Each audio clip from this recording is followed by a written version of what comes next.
सहनाववतु सहनौ भुनक्तु सह वीर्यङ्करवावहै तेजस्विनावधीतमस्तु मा विद्विषावहै। ॐ शान्ति शान्ति शान्तिः। ॐ पूर्णमदः पूर्णमिदं पूर्णात् पूर्णमुदच्यते पूर्णस्य पूर्णमादाय पूर्णमेवावशिष्यते। ॐ शान्ति शान्ति शान्तिः। श्रुतिस्मृतिपुराणानाम् आलयं करुणालयं नमामि भगवत्पादं शङ्करं लोकशङ्करं शङ्करं शङ्कराचार्यं केशवं बादरायणं सूत्रभाष्यकृतौ वन्दे भगवन्तौ पुनः पुनः। ईश्वरो गुरुरात्मेति मूर्तिभेदविभागिने व्योमवद्व्याप्तदेहाय दक्षिणामूर्तये नमः। ओम तानुच्च okay fine fine fine.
Chandogya Upanishad में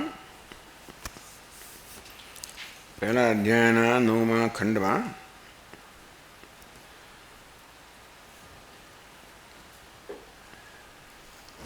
आ प्रकारनो एक संवाद आवे छे। 1:9:1 में आ शीलकना मत में आकाश सर्वनो आश्रय मानवामां आव्यो छे।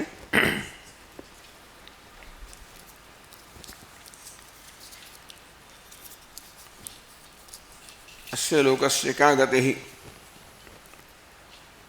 तो आ लोकनी गति एटले के आ लोकनो आश्रय कयो छे एवो प्रवाहने प्रश्न करवामां आव्या। आकाश हेतु होवा छे। प्रवाहने कह्युं के भाई आकाश परमात्मा ज आ सर्व लोकनो आश्रय है। केम तो के सर्वाणी हवायमानि भूतानि आकाशादेव समुत्पद्यन्ते आकाशं प्रति अस्तम यन्ति आकाशौ हि एव एभ्यः जायान् आकाश परायणम। तो आलोकनी शू गति है, आलोकनो शू आश्रय है, जगतनो शू आश्रय है। તો આ પ્રકારનો પ્રશ્ન કરવામાં આવ્યો ત્યારે આ શિલક નામના એક વિદ્વાને કહ્યું કે આકાશ હિત હોવા છે, આકાશ છે એ જ આ સમગ્ર જગતનો આશ્રય છે. હવે આપણને ઇન્દ્રિયોથી જેનો અનુભવ થાય એ પ્રકારે ઉત્તર આપવામાં આવ્યો છે. આમ તો આ શાસ્ત્રનો વિષય છે. શાસ્ત્ર અર્થાત ઇન્દ્રિયાતીત જે વિષય છે કે ઇન્દ્રિયાતીત જે વસ્તુ છે એ શાસ્ત્રનો વિષય છે. મનુષ્ય પોતાની બુદ્ધિથી જેનો નિર્ણય કરી શકે એ તો બધા ઇન્દ્રિયોના વિષયોની મર્યાદામાં છે. એટલે અસ્ય લોકસ્ય કા ગતિ હતી, આ લોક છે એનો આશ્રય કયો છે? આકાશ હિત હોવા છે. ઉત્તર આપવામાં આવ્યો કે આકાશ આ લોકનો આશ્રય છે. કેમ? સર્વાણી હવા ઇમાની ભૂતાની આકાશાદેવ સ્મુદન્યંતે. બધા જ ભૂતો, બધા જ તત્વો, પ્રાણીઓ આકાશમાંથી સારી રીતે ઉત્પન્ન થાય છે. આકાશમાં પછી અસ્તમ્યંતી, છેવટે આકાશમાં અસ્ત પામે છે. આકાશ હોય એભ્ય જાયાન આકાશ પરાયણમ.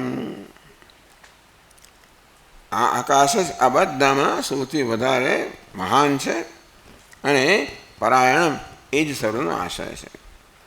તો આ લોકોની ગતિ શું છે, આશ્રય શું છે, એવા પ્રશ્ન ઉત્તરમાં કહેવામાં આવ્યું કે આકાશ છે એ સર્વનો આશ્રય છે. એમાંથી ઉત્પત્તિ છે, એમાં સ્થિતિ છે, એમાં જલાય છે.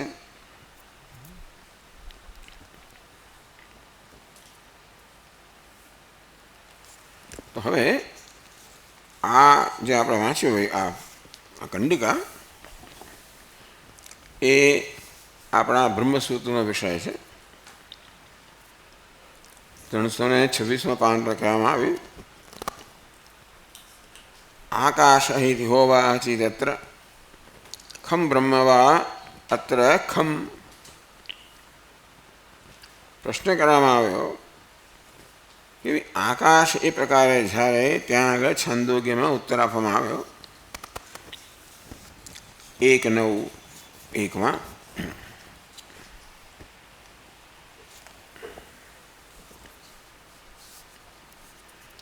ત્યારે આકાશ શબ્દનો શું અર્થ કરવો જોઈએ? આકાશ જ સર્વની ગતિ છે, એમાંથી ઉત્પત્તિ છે, એમાં સ્થિતિ છે, એમાં સર્વ લીન થાય છે. તો ત્યાં આકાશ શબ્દનો અભૂત આકાશ એવો અર્થ કરવાનો કે પછી આકાશ એટલે બ્રહ્મ પરમાત્મા? આકાશ શબ્દ પરમાત્મા માટે પણ વપરાયેલો છે ઉપનિષદમાં. અને આકાશ શબ્દનો અર્થ ભૂતાકાશ છે તો જ્યાં પ્રસિદ્ધ અર્થ છે.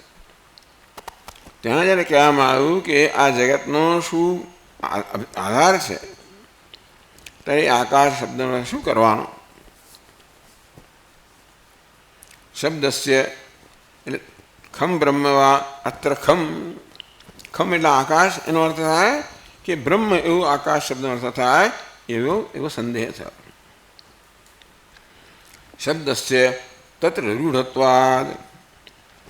આકાશ શબ્દ છે ને રૂઢિ એટલે પ્રચલિત અર્થમાં તો આકાશનો અર્થ ભૂતાકાશ જ થાય. વાયવાદ હે સર્જનાદિ આકાશાદ વાયુ અગ્નિ એ પ્રકારે તૈત્રીય ઉપર વર્ણન કરવામાં આવ્યું. એ રીતે બધા ભૂતોનો મહાભૂતોનો ઉદ્ભવ આકાશમાં થયો છે. એ પ્રકારે વાયુ વગેરેનું સર્જન પણ આકાશમાં થાય છે. અને શાસ્ત્રમાં આકાશ એવો સર્વનો આધાર એવો કહેવામાં આવે. એટલે આકાશ શબ્દથી આપણે પ્રસિદ્ધ ભૂતાકાશ એવું સમજવાનું એવો પૂર્વ પક્ષ થયો. સાકાશ જગદુત્પત્તિ હેતુત્વાત શ્રૌત રૂઢિત એવા કારાદિના ચાત્ર બ્રહ્મૈવ આકાશ શબ્દિતમ. તો ત્યાં શાસ્ત્રમાં ઉપનિષદમાં આકાશ શબ્દનો પ્રયોગ થયો. એનો અર્થ શું આપણે ભૂતાકાશ કરવો? કારણ કે આકાશ શબ્દનો રૂઢિ અર્થ થાય. પણ આપણે જાણીએ ખરેખર તો સમગ્ર ઉત્પત્તિ બ્રહ્મમાંથી છે. એટલે આકાશનો લક્ષણાવૃત્તિથી અર્થ કરો બ્રહ્મ કે વાચ્યાર્થ કરો ભૂતાકાશ. શબ્દસ્ય તરત રૂઢત્વાત આકાશ શબ્દનો રૂઢિ અર્થ પ્રચલિત અર્થ તો ભૂતાકાશ છે. વાયવારે સર્જનાપી આકાશાદ વાયુ એ રીતે વાયુ વગેરેના સર્જન પણ આકાશમાંથી છે. માટે આકાશમાં ત્યાં અર્થ પ્રચલિત ભૂતાકાશ થવો જોઈએ. સાકાશ જગદુત્પત્તિ હેતુત્વાત શ્રોત રૂઢિત એવકારાદિના ચાત્ર બ્રહ્મૈવ આકાશ શબ્દિતમ. આકાશ ઇતિ હોવાચ એવું જ્યારે કહેવામાં આવ્યું તો સાકાશ જગદ ઉત્પત્તિ હેતુત્વાદ આકાશ સહિતનું જગત જે છે એ સમય જ ઉત્પન્ન થયું છે. એ તો આકાશ ન થાય. આકાશ પોતે પણ ભૂત હોવાને એની ઉત્પત્તિ છે. એમાંથી બાકીનું જગત સર્જાયું. એટલે આકાશ સહિતના સમગ્ર જગતની ઉત્પત્તિ જેમાંથી છે એ અર્થ ત્યાં ત્યાં અર્થ થવો જોઈએ. શ્રૌત રૂઢિત શ્રુતિની અંદર પણ આ આકાશને બધા ભૂતોનું કારણ કયું છે અને બ્રહ્મ બધા ભૂતોનું કારણ છે. એ ત્યાં આકાશ શબ્દનો અર્થ બ્રહ્મ થવો જોઈએ. એવકારાદિના ચત્ર આકાશથી હોવા છે. એમાં એવકાર એટલે પછી આકાશ સાકાશ ઉત્પત્તિ એવકારાદિના ચત્ર બ્રહ્મ એવ આકાશ શબ્દ આકાશમાંથી જ છે. આકાશાત એવ એમ કરીને આકાશમાંથી જ જકાર કહો એવકાર કહો એ શબ્દનો ત્યાં ઉપયોગ થયો છે. એટલા માટે પણ આકાશ શબ્દનો અર્થ પરમ બ્રહ્મ એવો થવો જોઈએ. આ અધિકરણ થયું. એ પરથી 22 સૂત્ર રચાયું. આકાશ તલ્લિંગાદ તો કહે છે પદાર્થોક્તિ આકાશ હોવાચ શ્રુતૌ ઉક્ત આકાશ બ્રહ્મ એવ. ત્યાં ઉપનિષદમાં આકાશ હોવાચ ભાઈ આ જગતની ઉત્પત્તિ શેમાંથી આકાશમાંથી છે એમ કહ્યું. એ આકાશ બ્રહ્મ એવ કેમ ન ભૂતાકાશ તલ્લિંગાદ સર્વભૂત ઉત્પત્તિ પ્રલય હેતુત્વાદિ બ્રહ્મલિંગ સદ્ભાવાત કહ્યું છે કે આકાશ સહિતના જગતની ઉત્પત્તિ જેમાંથી છે, સ્થિતિ જેમાં છે, લય જેમાં છે એ આકાશ છે. એટલે ત્યાં આ બધા લક્ષણો તો બ્રહ્મને જ લાગુ પડે છે. તેથી ભલે ત્યાં આકાશ શબ્દનો પ્રયોગ કરવામાં આવ્યો પણ ત્યાં આકાશનો અર્થ બ્રહ્મ એવો થવો જોઈએ. અને ઘણીવાર થતો પણ હોય છે. અન્યત્ર પણ આકાશ શબ્દનો અર્થ બ્રહ્મ એવો અન્યત્ર પણ થયેલો છે. એટલે એવું નથી કે અહીં માત્ર થાય છે. આ 22 સૂત્ર આકાશ તલ્લિંગાત.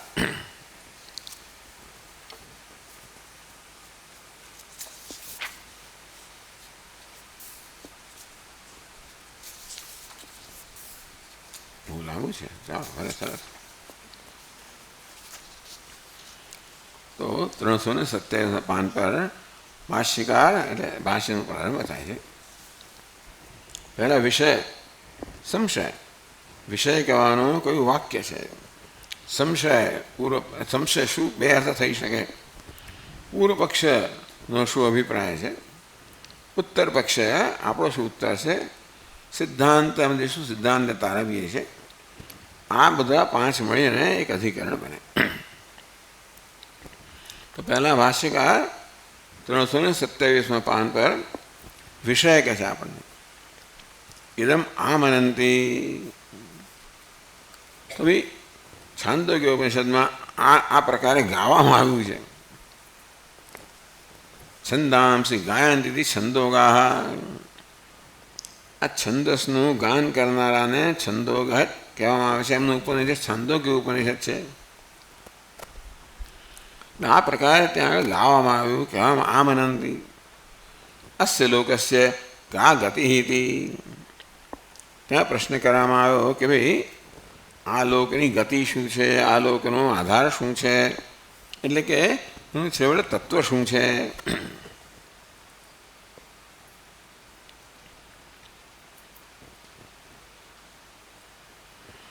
હું કંઈ વાંચતો નથી પેલું રત્નપ્રભા કે ક્યાંથી આ બધું પ્રશ્નો આવ્યા, આગળના અધિકરણની અંદર જે ઉત્તર આપ્યો એ પછી આ પ્રકારના પ્રશ્ન કે સંશય માટેનું કારણ બને એ બધું છે.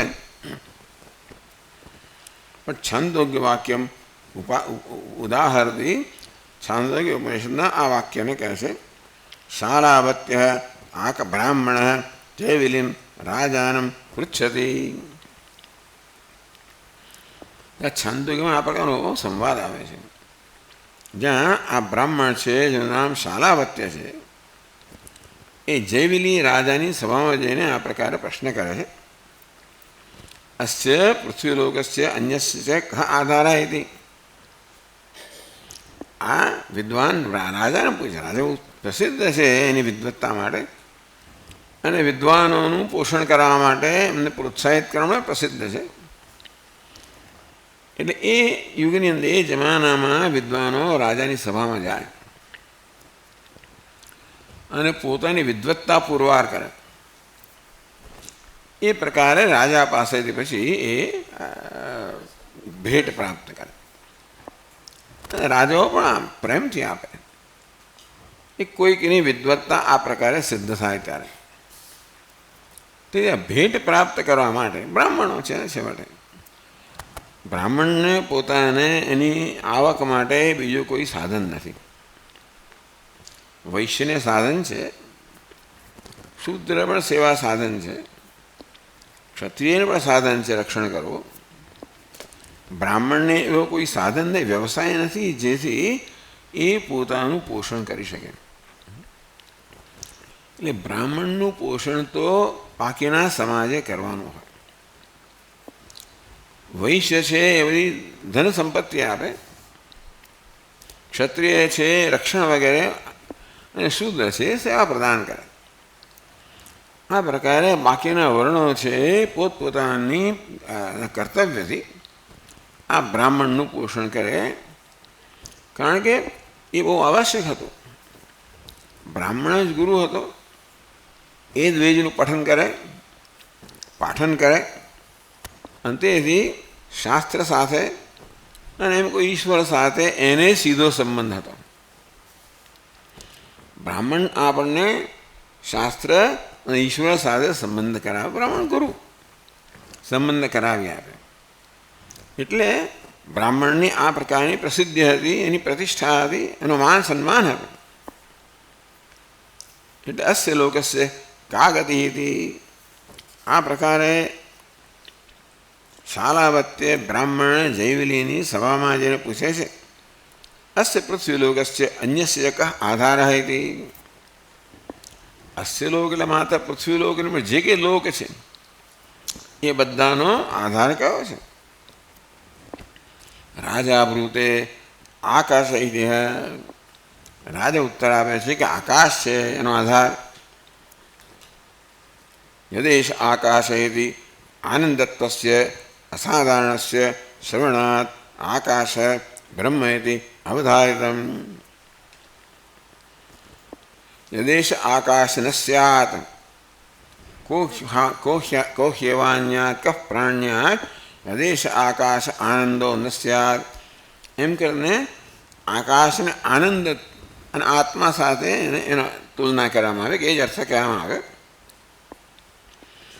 એટલે ત્યાં આકાશ શબ્દનો અર્થ આનંદ થયો, આત્મા થયો. તેમ પણ આકાશ શબ્દનો અર્થમાં ભૂતાકાશ નહીં પરંતુ આનંદ એટલે બ્રહ્મ થવું જોઈએ. એ પ્રકારનો નિર્ણય કરવામાં આવે.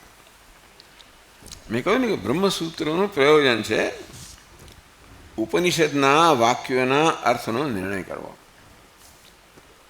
જે વાક્યોમાં સંદેહ હોય, એકથી વધારે અર્થ થઈ શકતા હોય ત્યાં આગળ એ સંદેહને પ્રસ્તુત કરીને નિર્ણય કરવો એ બ્રહ્મસૂત્રનું કામ છે.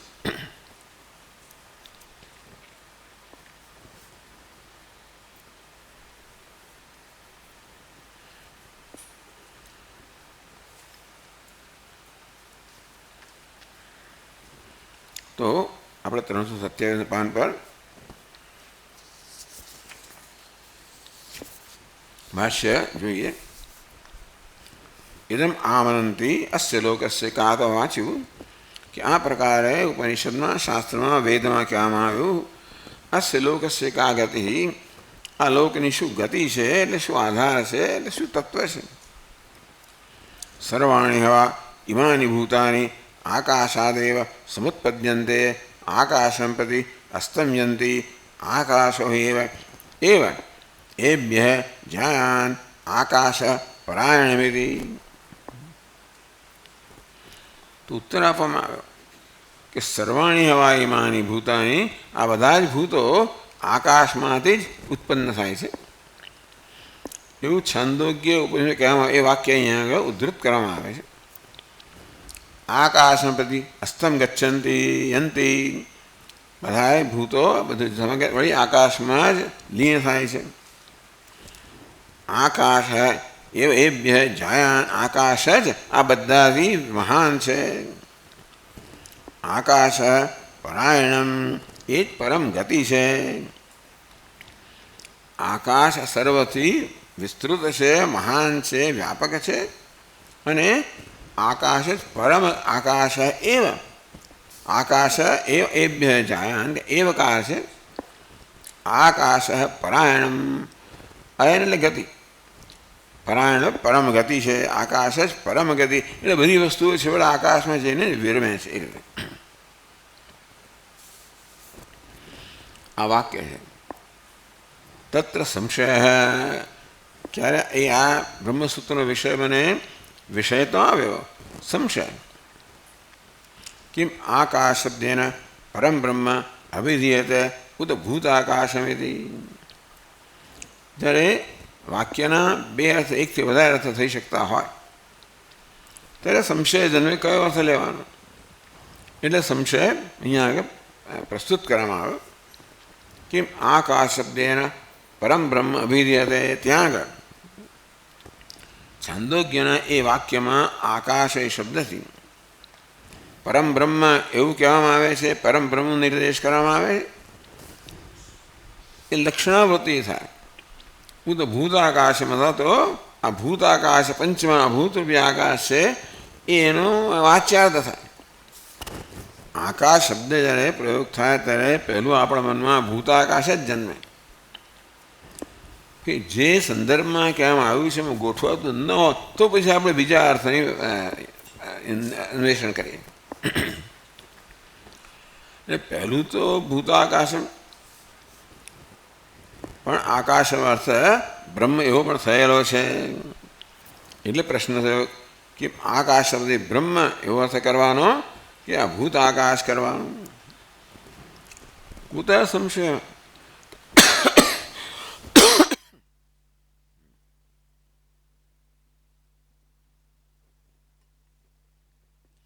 તમને આ પ્રકારનું સંશયજનનું કારણ શું? ઉભયત્ર પ્રયોગ દર્શનાત, આકાશ શબ્દનો ભૂતાકાશના અર્થમાં અને પરમ બ્રહ્મના અર્થમાં એ બંને રીતે પ્રયોગ થયો છે શાસ્ત્રમાં. ભૂત વિશેષતાવત સુપ્રસિદ્ધો લોકવેદયો આકાશ શબ્દ.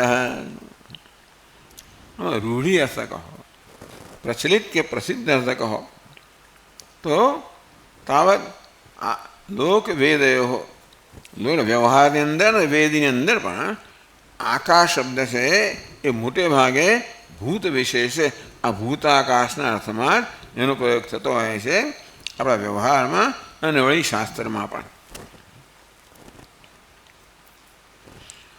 બ્રહ્મણે બી ક્વચિત પ્રયુજ્યમાનો દૃશ્યતે, અને ક્યારેય આકાશનો અર્થ બ્રહ્મ એવો પણ એ અર્થમાં પણ આકાશ શબ્દનો પ્રયોગ થયેલો છે.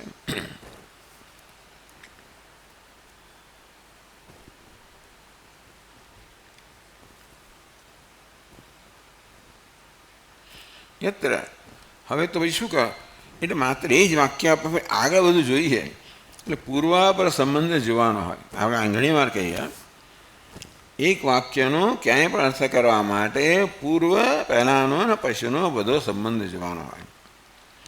માત્ર એટલું જ વાક્ય લઈને એનો અર્થ ન કરવાનો હોય. તો કહે છે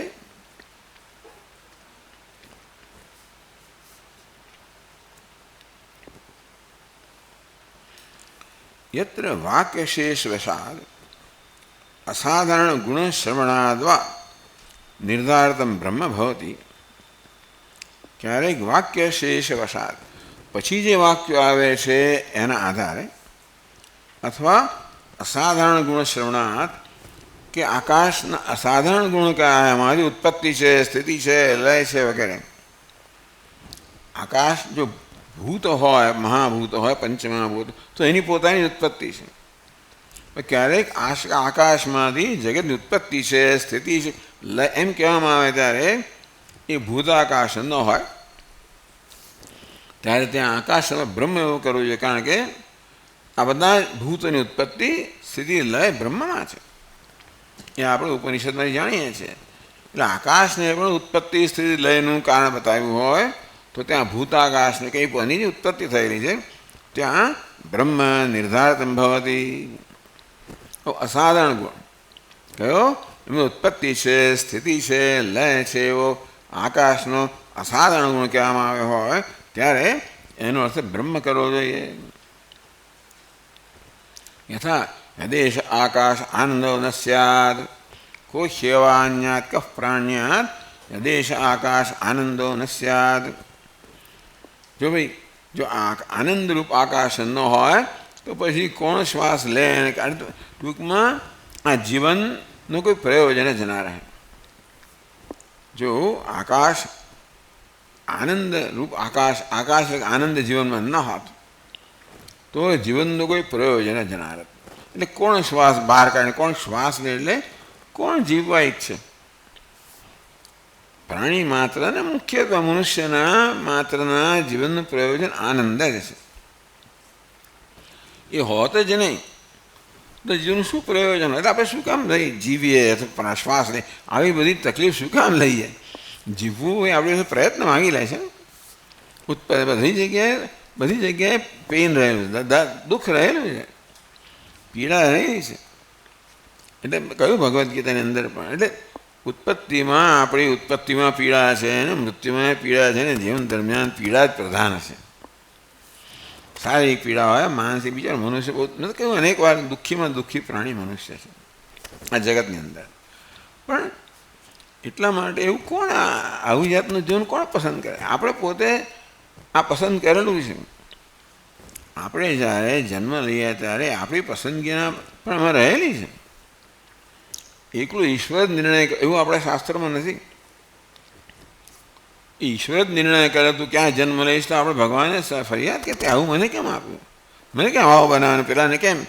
પણ ભગવાન કહ્યું તારું કર્મ, ટૂંકમાં આપણું કર્મ. એટલે બંને ઉપાદાન કારણે નિમિત્ત કારણ. ઈશ્વર નિમિત્ત કારણ છે, કર્મ ઉપાદાન કારણ છે. એ બંને મળીને આ રીતે થયું.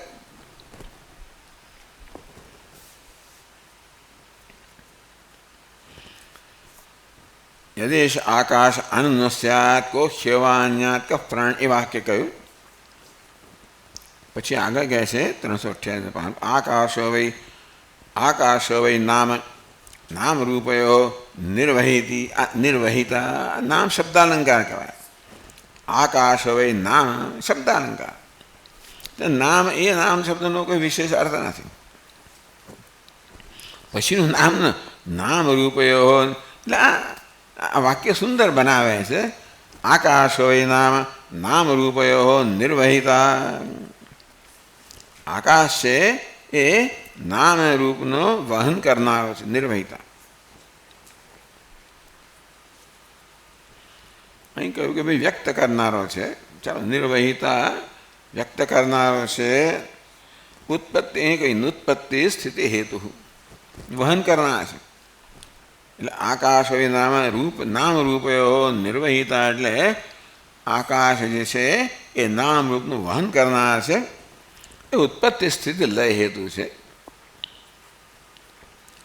તે યદ અંતરા તદ બ્રહ્મ, અને એ તદ અંતરા એની અંદર જે છે અને એનાથી જુદું છે. તદ બ્રહ્મ,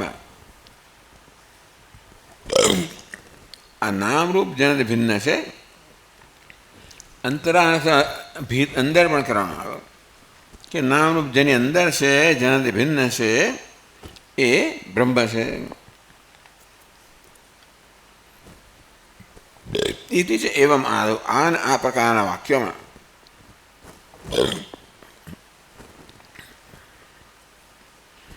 આકાશ શબ્દનો અર્થ પરમાત્મા કે પરમ બ્રહ્મ, એના એ અર્થમાં આકાશ શબ્દનો પ્રયોગ થયો છે. અત સંશય, શાસ્ત્રમાં આકાશ શબ્દનો અર્થ ભૂતાકાશ માટે તો થતો હોય છે, પણ અન્યત્ર કેટલી જગ્યાએ એનો અર્થ પરમાત્મા કે પરમ બ્રહ્મ એવો પણ થતો હોય છે. સારું, આ વિષય થયો. હવે સંશય, કિમ પુનઃ અત્ર યુક્તમ. ચાલો ભાઈ, તમારી દ્રષ્ટિએ આમાંથી યોગ્ય શું છે? આકાશ ભૂતાકાશ થવું જોઈએ કે પરમાત્મા થવું જોઈએ? ઉત્તર આપી દીધું પૂર્વ પક્ષી, ભૂતાકાશમિતિ. કારણ કે પ્રચલિત અર્થ તો આકાશનો ભૂતાકાશ પંચમહાભૂત રૂપી આકાશ છે, તે જ છે. પૂછે કુતા, કેમ બે એવું તમે કહો છો? તદ્ધિ પ્રસિદ્ધતરેણ પ્રયોગેણ શીઘ્રમ બુદ્ધિમ આરોહતી. આકાશ શબ્દનો પ્રયોગ થાય ત્યારે બુદ્ધિમાં સૌથી પહેલો અર્થ કયો પ્રગટે છે? તો કે ભૂતાકાશ. પ્રસિદ્ધતરેણ, વાત સાચી છે કે શાસ્ત્રમાં ક્યાંક ક્યાંક આકાશ શબ્દ બ્રહ્મના અર્થમાં પડાયું છે, વ્યવહારમાં ને બીજે બધા આકાશ એટલે ભૂતાકાશ. અને તેથી આકાશ એ શબ્દનો પ્રયોગ થાય કે આપણે સાંભળીએ તો પહેલી વસ્તુ જે આપણી બુદ્ધિમાં પ્રગટ થાય એ છે ભૂતાકાશ. ન ચ એમ આકાશ શબ્દ ઉભયો સાધારણ શક્યો વિજ્ઞાતુમ. અને તે આકાશ એટલે ભૂતાકાશ પણ થાય અને પરમ બ્રહ્મ પણ થાય, એટલે એ બંનેમાં બંને અર્થ કરો તમે. અનેકાર્થ પ્રસંગત્વાદ ઉભયો સાધારણ.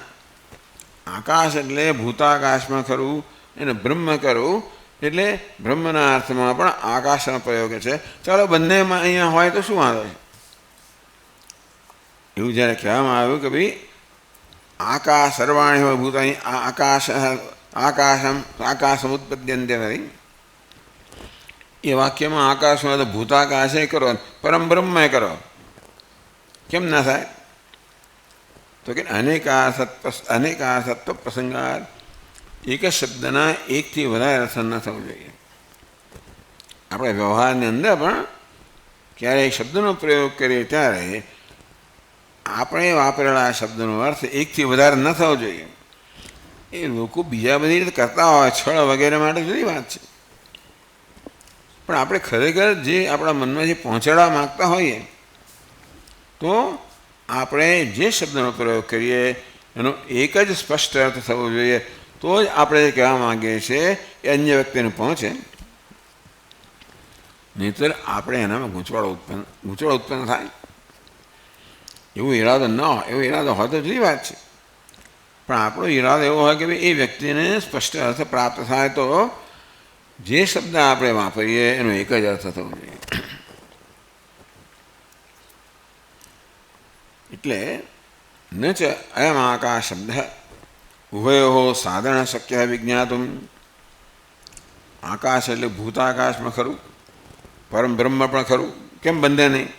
તો કે અનેકાર્થત્વ પ્રસંગાત. તો પછી પેલો સમજીએ શું? શાસ્ત્ર આકાશનો પ્રયોગ કરતા આપણે સમજવાનું શું? આવા બે અર્થ તો થાય નહીં, એક કરતા જુદા જુદા અર્થ. તસ્માત બ્રહ્મણી ગૌણ આકાશ શબ્દ ભવિતુમર્હતિ. અને તેથી આ આકાશ શબ્દનો અર્થ ગૌણ અર્થ, મુખ્ય અર્થ ભલે ભૂતાકાશ હોય, પણ ત્યાં સંદર્ભ જોઈએ ત્યારે ભૂતાકાશ જેની ઉત્પત્તિ જે ઉત્પત્તિ સ્થિતિ લયનું કારણ છે એ ભૂતાકાશ ન હોય. અને તેથી એ જ્યારે એનું લક્ષણ જ્યારે જોઈએ ત્યારે આકાશનો અર્થ બ્રહ્મ થવો જોઈએ.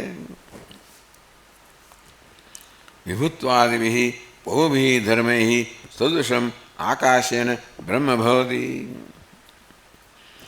એવો બ્રહ્મને શું કામ બ્રહ્મ શબ્દનો અર્થ તમે આકાશનો પ્રયોગ કેમ કરો? થાય. કારણ કે આકાશ ને બ્રહ્મમાં ઘણી રીતે સમાનતા છે. બ્રહ્મ કહે તો આપણા મનમાં એવી વૃત્તિ બુદ્ધિ ન ઉપજે જે આકાશ કહે ત્યારે થાય. ભાઈ ટૂંકમાં બ્રહ્મ શબ્દનો પ્રયોગ થવો જોઈએ. પણ બ્રહ્મ એટલે શું? જ્યારે આકાશ પ્રચલિત છે એટલે જાણે છે કે ભાઈ જે સર્વવ્યાપક છે. એટલે સર્વવ્યાપક એવા માટે ઉત્પત્તિ સ્થિતિ લય આકાશમાંથી એ જાણીતી વસ્તુ છે. એનો લાભ લઈને આકાશ શબ્દનો અર્થ બ્રહ્મના અર્થમાં આકાશ શબ્દનો પ્રયોગ થયો. વિભુત્વાદિભિ હિ બહુભિ ધર્મૈ સદૃશમ આકાશેન બ્રહ્મ ભવતી. કારણ કે બ્રહ્મમાં અને આકાશમાં ઘણી સમાનતા છે. વિભુત્વાદિભિ એટલે વ્યાપકતા. તો આકાશ વ્યાપક છે, બ્રહ્મમાં વ્યાપક છે. એ પ્રકારે બ્રહ્મના ઘણા બધા જાણે કે ધર્મ આકાશમાં હોય છે.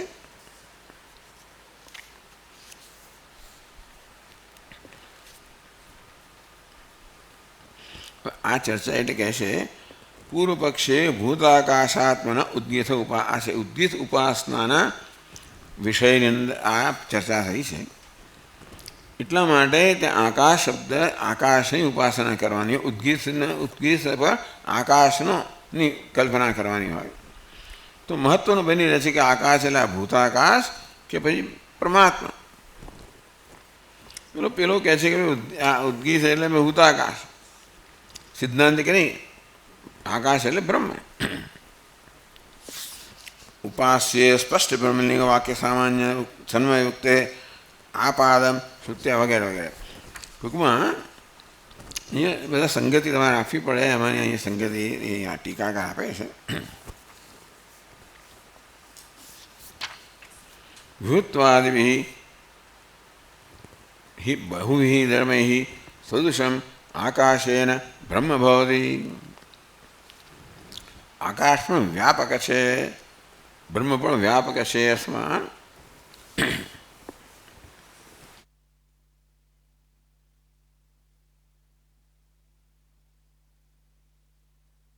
ઘણા બધા ગુણો આકાશમાં છે.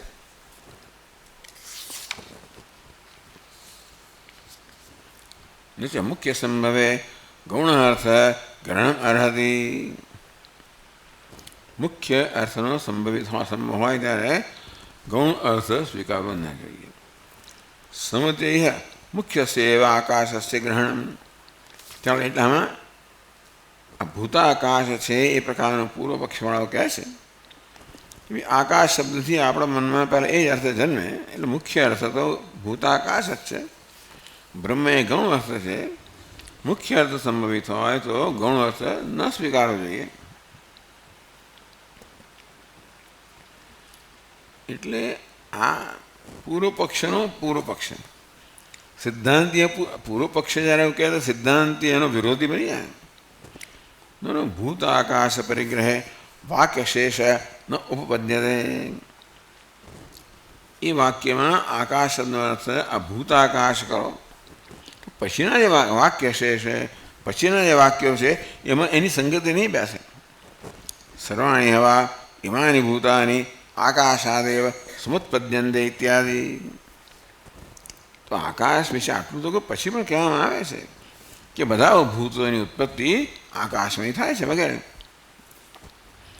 એ તો સંગતિ હોય જ્યારે આકાશનો અર્થ બ્રહ્મ એવો થતો હોય.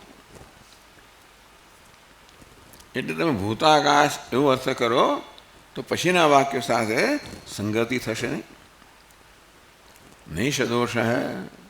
પાછું પેલો પૂર્વ પક્ષી ઉત્તર આપે છે ભૂતાકાશસ્યાપી વાયવાદિક્રમેણ કારણાત્મ ઉપત્ય. ભાઈ આકાશ આ ભૂતાકાશ પણ કારણ છે. આકાશાત વાયુ વાયો અગ્નિ વગેરે એટલે ભૂતાકાશમાં કારણ છે. બ્રહ્મ પણ કારણ, ભૂતાકાશમાં પણ કારણપણું છે. વિજ્ઞાયતે કહ્યું તૈત્રીય ઉપનિષદમાં, તસ્માદ વા એ તસ્માદ આત્મન આકાશ સંભૂત આકાશાત વાયો વાયો અગ્નિ વગેરે. તે સત્યમ જ્ઞાનંદમ બ્રહ્મ છે, જે આત્મા છે, એમાંથી આકાશ, એમાંથી વાયુ અગ્નિ જળ વગેરેની ઉત્પત્તિ થઈ. આ પ્રકારે પણ કહેવામાં આવ્યું. એટલે જાયસ્ત્વ પરાયણત્વ આપી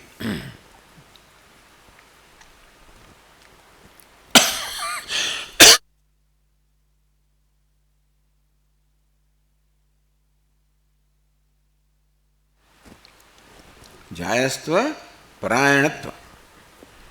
જાયસ્ત્વ એટલે બીજા બધાથી મોટું હોવું, જ્યેષ્ઠ હશે. પરાયણત્વ એટલે બધી વસ્તુઓનું છેવટે આશ્રય સ્થાન. એ બંને રીતે આ ભૂતાકાશ પણ આ લાગુ પડે છે. બીજા બધા મહાભૂતોની અપેક્ષાએ આકાશ બધા ભૂતોનું કારણ પણ છે, બધાનું લય સ્થાન પણ છે. અંતેથી આપણું જે ભૂતાકાશ છે એને પણ આ બધા ગુણો લાગુ પડે છે. તસ્માત આકાશ શબ્દેન ભૂતાકાશસ્ય ગ્રહણ. ત્યાં આગળ આકાશ શબ્દથી ભૂતાકાશ એવું જાત થાય, કારણ કે કારણ આપે એના માટે કે પછી જે કહેવામાં આવ્યું છે એને ધ્યાનમાં લઈએ તો એ ભૂતાકાશ એવો અર્થ થાય. એવમ આ પ્રકારનો પૂર્વ પક્ષ પ્રાપ્ત થયો કે તે આકાશ શબ્દનો અર્થ ભૂતાકાશ કરવો જોઈએ. એ પ્રકારે પૂર્વ પક્ષીએ નિર્ણય જ્યારે આપ્યો ત્યારે સિદ્ધાંત કહે છે આકાશ તલ્લિંગાદ. આ બ્રહ્મની બધી ચર્ચા છે. આકાશનો અર્થ બ્રહ્મ થયો છે તલ્લિંગાદ, કારણ કે બ્રહ્મના લિંગ છે, ચિહ્નો ગુણો એ આકાશમાં દર્શાવવામાં આવ્યા છે. આકાશ શબ્દેન બ્રહ્મણ ગ્રહણયુક્તમ આકાશ. એટલે શું? આકાશ શબ્દેન બ્રહ્મણ ગ્રહણયુક્તમ. આકાશ શબ્દનો અર્થ બ્રહ્મ એવો કરવો જોઈએ. આ સૂત્ર છે. આકાશ ઉત્તર આપ્યો. કેમ બે આકાશ? તલ્લિંગાદ. પછી એનો હેતુ આપે છે. સૂત્રમાં આ પ્રકારે સિદ્ધાંત પણ આપે અને હેતુ પણ આપે. આકાશ એવો અર્થ થવો જોઈએ. પહેલાં અર્થ કર્યો કેમ? તલ્લિંગાદ. પરસ્ય હિ બ્રહ્મણ ઇદમ લિંગમ. આકાશના જે બધા વિશેષણો કહેવામાં આવ્યા એ બ્રહ્મના વિશેષણો છે. સર્વાણી હવા ઇમાની ભૂતાની આકાશાદેવ સમુત્પદ્યંતે. બધા જ ભૂતો છે એ આકાશમાંથી સારી ઉત્પન્ન થાય છે. એ પ્રકારે ત્યાં આકાશનું વર્ણન કરવામાં આવ્યું. એ ધ્યાનમાં લઈએ તો આ મુખ્ય અર્થમાં બ્રહ્મને જ લાગુ પડે. પરસ્માદ્દિ બ્રહ્મણ ભૂતાનામ ઉત્પત્તિ વેદાંતેશુ મર્યાદા. વેદાંત પ્રતિપાદન કરે છે કે પરમ બ્રહ્મમાંથી બધા ભૂતોની ઉત્પત્તિ થાય છે. એ પ્રકારે સૂત્ર આકાશ તલ્લિંગાદ. ત્યાં આગળ આકાશનો અર્થ બ્રહ્મ થવો જોઈએ, કારણ કે તલ્લિંગાદ આકાશના જે ગુણો દેખાડવામાં આવ્યા છે એ બ્રહ્મના ગુણો છે. માટે ત્યાં છંદોગ્યમાં આકાશનો અર્થ બ્રહ્મ એવો થવો જોઈએ. આ પ્રકારે સૂત્રનો અર્થ કહેવામાં આવ્યો. હવે પછી આગળ ચાલે છે, આપણે પછીના વર્ગમાં જોઈશું. ઓમ પૂર્ણમદ પૂર્ણમિદમ પૂર્ણાત પૂર્ણમુદચ્યતે પૂર્ણસ્ય પૂર્ણમાદાય પૂર્ણમેવાવશિષ્યતે. ઓમ શાંતિ શાંતિ શાંતિ. શંકરં શંકરાચાર્યં કેશવં બાદરાયણં સૂત્રભાષ્યકૃતૌ વંદે ભગવन्तौ પુનઃ પુનઃ. ईश्वरो गुरुरात्मेति मूर्तिभेदविभागिने व्योमवद्व्याप्तदेहाय दक्षिणामूर्तये ॐ शान्ति शान्ति शान्तिः हरिः ॐ श्रीगुरुभ्यो नमः हरिः ॐ।